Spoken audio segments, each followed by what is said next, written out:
gotta remember how to use this one. Dana? Justin! Fantastic. Hi!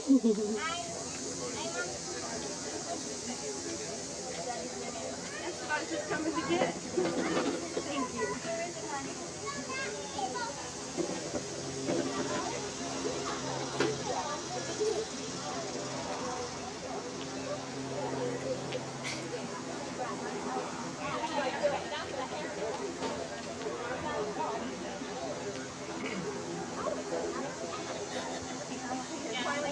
Hi, Melissa.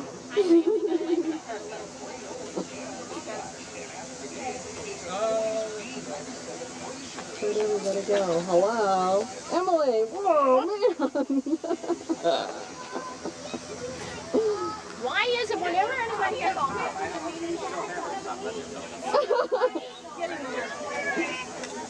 That's his! where's yours? Mine!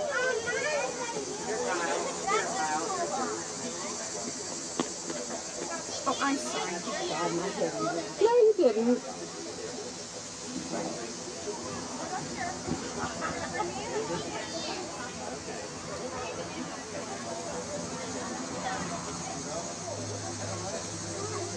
I have to get all the stickies on my hands so I can pet the animals. Oh, yeah. Come on, Grandpa, they're neat. Just a thought. We scare them, you know? Maybe they got that same order of dingles. Yeah. No. Billy, you got the camera?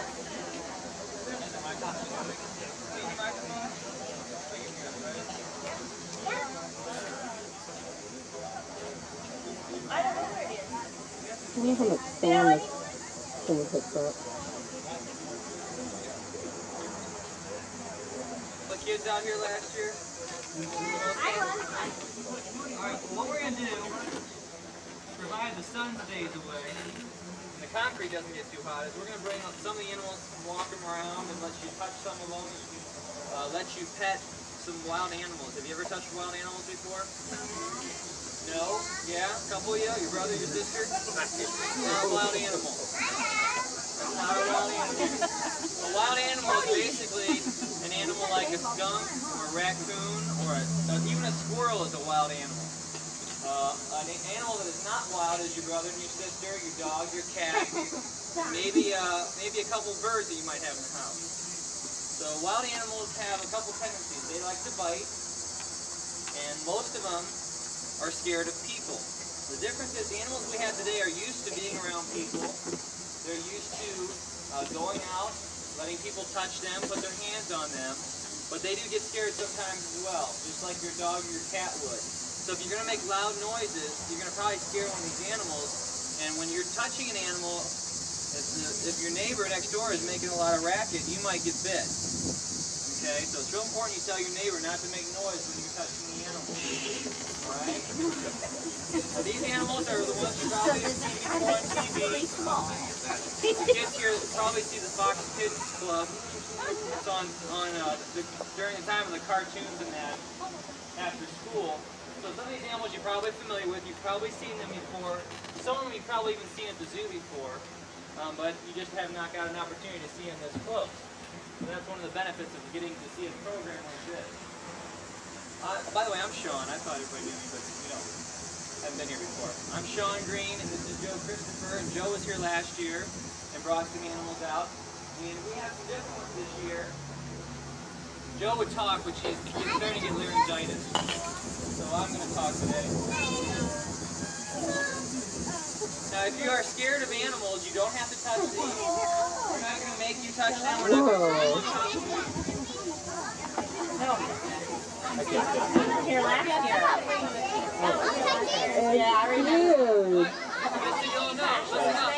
Remember about the noise. Now, if you're going to talk really loud, we're going to have to be careful when we bring the snake around because we don't want to spook you. This is an albino python. If you don't want to touch it, you don't have to. But I would encourage all the kids to touch what a snake like this feels like. Not many people get a chance to touch a constrictor of this size. This is about 9 feet long. His name is Lemonhead. And he gets his name Lemonhead because he has yellow skin. Now normally this would be brown, like the color of that tree over there, and the green on it would be the color of those leaves. This is called an albino. And an albino basically loses its pigment. So it either becomes white, like in humans we get white hair, and we get pink eyes. Well, if you look at the snake's eyes, they're going to be pink, and the skin, instead of being green and brown, it's actually a yellowish white. And this animal here will be about 20 feet long in 4 years. He can weigh over 100 pounds before eating. And after eating about 20 or so, I'll tell you what we'll do is we'll hop this around. You don't want to really reach out too much because you'll just scare him and he'll try to jump over top of you. Was he here last year? Yeah, he was here last year. It's cool. Not a kangaroo rat. A what? Hair? What kind?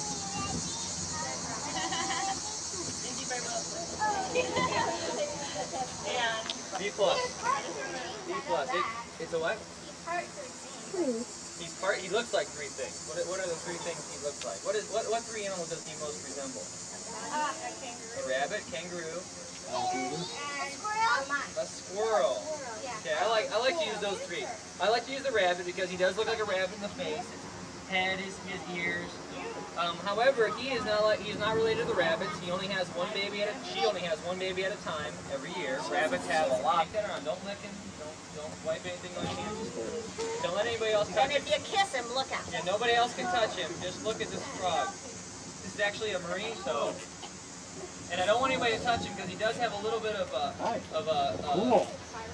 toxic substance on him that is kind of irritable. So what we're going to do is we're not going to have her let anybody touch it, and afterwards she'll come and use the wet wipes. What's your name?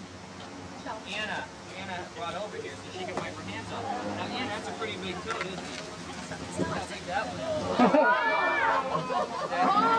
Whoa, Nelly. Now believe it or not, Frog legs. believe it or not, that is the full-grown male and this is the full-grown female. Yeah, that's what I said when I first saw it. What? And this is Harriet, and that's Harvey. And Harvey is the full-grown male. You can see that Harriet is almost 3 or 4 times bigger than him. Bumps on his chest. They probably eat them for what?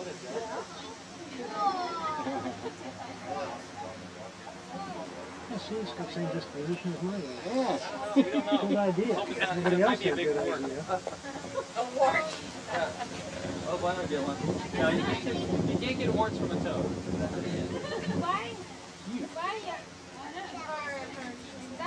These are poison glands right here. These 2 little sacs are poison glands. This is the toad that is found in Florida right now. It shouldn't be in Florida because they're found in South America. But somebody somehow found a way to bring these toads into South Florida now. And what's happening is on the news you can see it every couple weeks that a dog has died from... Wasn't there a book called Dierker Zoo?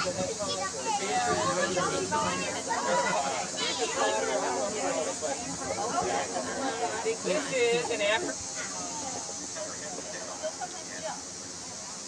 is an African hedgehog, which is a little bit different than its European neighbor. The African hedgehog is usually a little more white. The European hedgehog is brown. Look at that face. This is the latest pet craze today. For some reason, everybody wants hedgehogs as pets. Well, they're not terribly hard to care for. Take a picture of his face. Video camera. Oh, look at Oh. So the porcupine is more closely related to a rat than it is to a zebra. Don't step on him. What? Yeah, the male has horns on his face. You want one? Justin goes. Come on your shirt. Sure. Easier on the shirt. Put him on there. Just stick, and then I'll take on my shirt. There you go. Justin, don't get too close, honey. There. Thank you. This guy's like saying nothing. She has the male. That's a female. The Walk around and show everybody. What, my stomach or the boat? It's okay, just not up on your shoulder.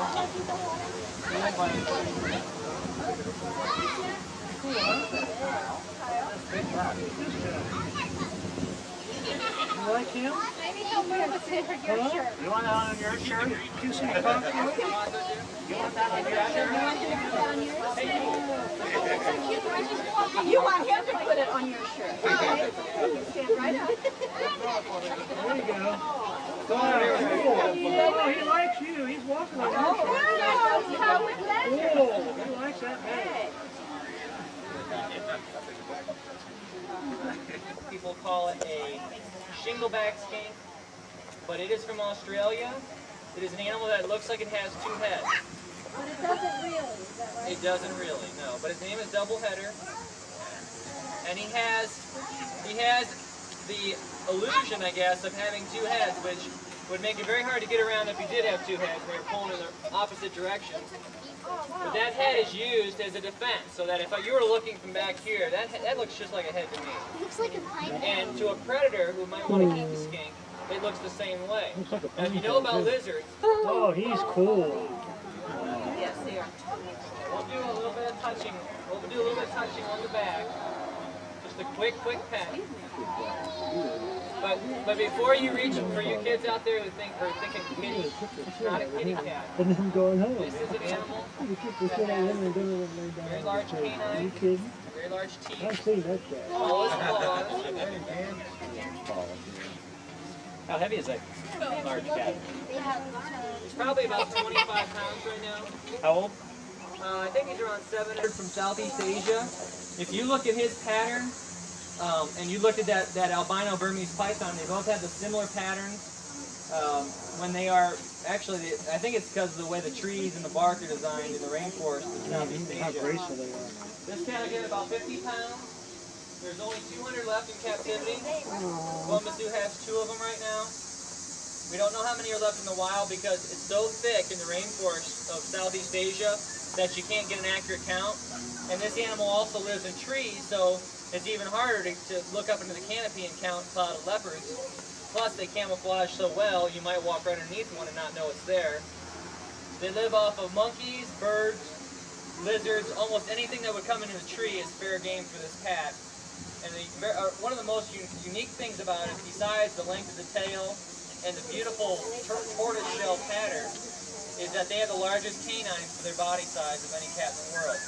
Doesn't mean it's going to be as big as a tiger's, which can grow to be about 8 inches long. But this cat right here has the largest canines. At 50 pounds, which is what a full-grown male goes, Should I turn on the light will because have it's 4 getting or kind of 5 inch dark? long canines No, honey. Okay. when the adults come in.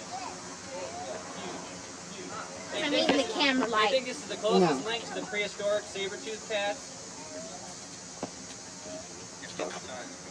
Oh, his feet are huge too. Like DT's feet. Yeah.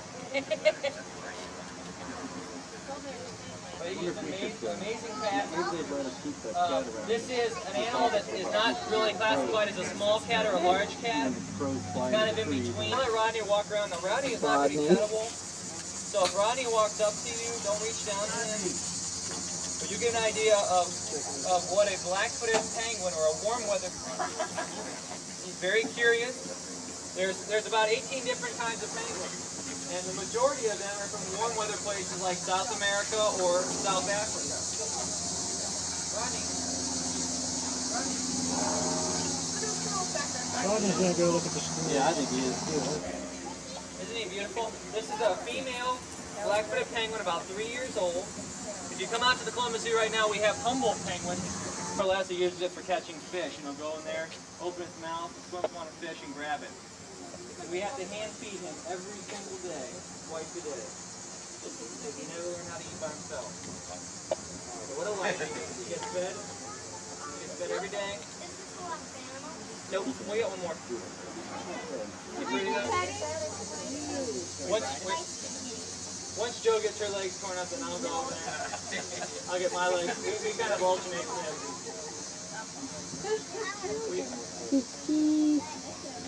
Oh my I God. got bit by Yoki a couple days ago. Everybody in the apartment gets bit by Yoki. Yoki is a very, very Piper cat. He is basically what you think of when you think about a leopard. But this is a very unique leopard. It's called an Amur leopard, spelled A-M-U-R.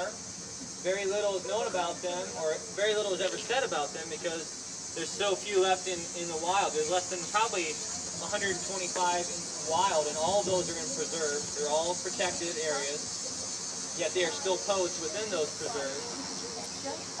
You might have heard of a Persian leopard before. So think about the Persian leopard and the Amur leopard as all being kind of subspecies of the Asian spotted leopard. So think of it the same thing as what a Florida panther is to the western cougar. They look kind of the same, but they're subspecies. They're different. Yoki right now, I think, is about 5.5 months, 6 months old. When he's full grown, he'll be over 120 pounds. Pound for pound, the leopard is probably the strongest of all cats. You climb a tree like that one straight up in the air, which is pretty hard to do. You think about that for a cat of that size, with using nothing but his nails to pull himself up and his legs. But he can also do that with an animal equal to his own weight, like a gazelle, or some kind of antelope, or some kind of deer.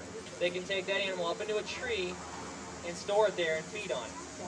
And of course, the obvious thing of why they would do that is not because they really like high places. It's because if they are down where tigers are, a tiger will easily kick it out of a meal. Tigers are not dumb animals. They'll wait for an animal they can kill and then they'll take it. No bite. No bite. I told him all my thoughts. No bite work.